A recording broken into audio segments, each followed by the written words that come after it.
welcome to Roots. This week, having a chat with Matt, we have Muirean. First of all, is that the correct way to pronounce your name? Yeah, like Muirean, like the actress Helen Mirren. Like. Helen Muirean. We were talking a little bit earlier on. Have you ever, thought about changing your name just to suit the people who can't pronounce it? Yes, so much. Even just like, I don't think Muirean has a nice ring to it. All the famous or like well-known artists and musicians have great names and they suit them like so well. You can tell when they're fake. Like Lady Gaga is 100% not real. That's just not her name. But I'd love to. I can't think of anything though, so I just stick with Muirean. It's or you would have to pick like a one word, like a Sting or a Madonna or exactly, anything like that. I'll just be Cher from now on. That's my name. So you started performing as a busker in Dublin, am I right? Yeah, I did. Okay, how do you do that? Like if I want to go to Dublin and be a busker, how do I busk in Dublin? You have to get a license. Okay. So it's £100 for a license for a year. Okay. And you would make that back, busking, it depends. But, you go and you have to go into the most popular place to busk in Grafton Street. And you have to queue. So the very person playing, it's on every hour. So at like 2 o'clock they'll play until 3. And then the next person behind them will play 3 to 4. And you have to queue, and sometimes you queue for like 5-6 hours to only play for an hour. So it's busy now. There's a lot of buskers. So is it one of those things like do you book that slot and say I am 3 to 4, or you just have to queue? You have to arrive and queue and see how many people are ahead of you, and then you're playing at that time. And there's different spots, of course, so you just see which has the least amount of people. It's awful. That is pretty crazy. Yeah. Have you got any ridiculous stories from when you've been busking where somebody has done something very odd or strange? There's like the usual crazies on the street. There's like there'd be like Spanish students which would sing along. That's great. And I've had a few teenage girls come up to me and give me flowers.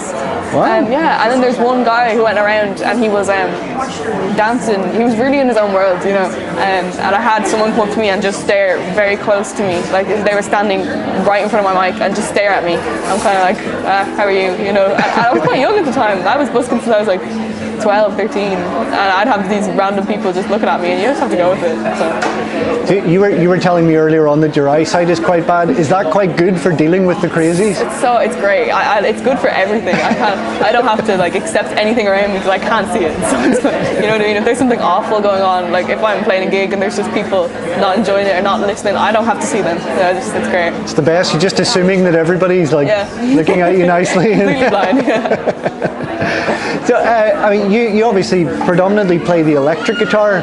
What made you pick the electric guitar? Because all of your contemporaries, well, not all, but a lot of your contemporaries arrive with acoustic guitars. But was there just something about it that you went, I want to funk this up a wee bit? Yeah, because I was using acoustic for most of my from when I was like maybe 10 until 14, just pure acoustic, because I was playing a lot of kind of basic guitar chords, and I started to move into more jazzy soul kind of sounding. Sure. And it's just purely difficult to play on that kind of string. Like the strings were quite hard or heavy.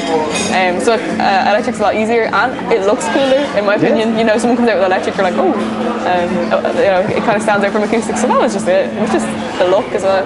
It is pretty cool. Have you been involved in any collaborations or any sort of other projects with other folks, or has it just been you so far? Well, I did a collab with Torton Pianos. They kind of allowed me to play 2 of their songs or 2 of my own songs on this beautiful big grand piano worth it was the cost of a house, like on a piano. It was unbelievable. It was imported from Germany, and I got to play in the Board Gosh, and they kind of just released my songs. That was great, but nothing really other than that has been going on. With COVID, there's not much to do.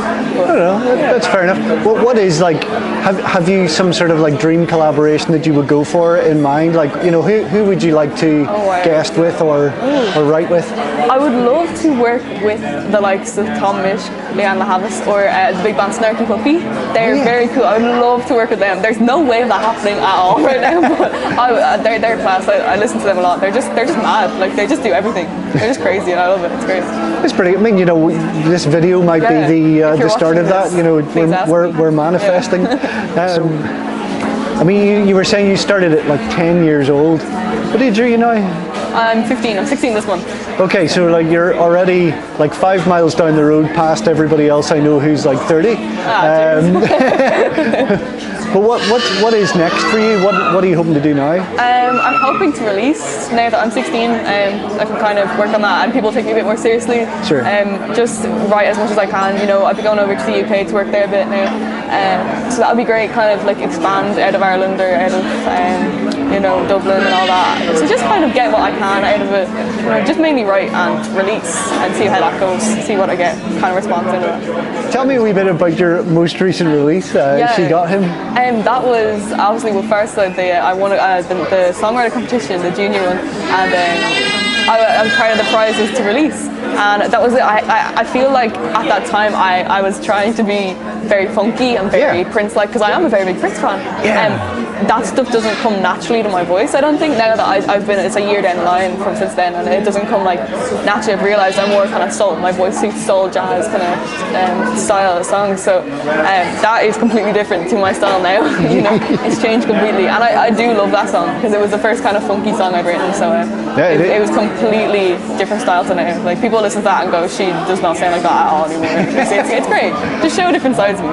Yeah. No, it's good to have the diversity, and it is a super funky song. Yeah. Was it what you played for us today down in the studio? Or? It was not, no. What did you play for us today? Today I played a song called Leave Me Once You've Loved, and it's kind of a jazzy, I don't want to say jazzy because jazz musicians will hate me if I say that, because I'm not a jazz musician, and they're very talented people. But it's my kind of attempt at maybe soul, kind of, you know, that thing. It's completely new. I played it once out in public, but I thought I'd give it a shot today. So that's cool. That's cool. Is it that sort of, pardon the expression, but like jazzy way that you want to go down, or? Oh, completely. It's my attempt at it. I don't know if it's a good attempt, but I tried. But I would love to, you know, go to guitar lessons, even though I haven't played guitar for years, and just like jazz, completely jazz guitar. I'd love to study jazz music maybe, or after, if there's options for that after school. I'd just love to get into that kind of side of music, just completely like technique, you know, theory. I just love to have that behind me, you know. Yeah, no, it's always been, anytime I've heard you play, I've always been instantly impressed at, like, because you do play very funky music, you do play very jazzy sounding music. If you don't know how it goes so far, you're doing a really good impersonation of it. That's all I want. So if people want to hear more from you online, where can they go to get you? They can go to my social media. On Instagram it's Muirean's Music, on YouTube it's just Muirean, on Facebook it's Muirean, on most things it's just Muirean, because that's just what I go by, so you can find me on all platforms. That's really cool. Thank you so much for coming in and having a chat with us today. No problem, thanks for having me.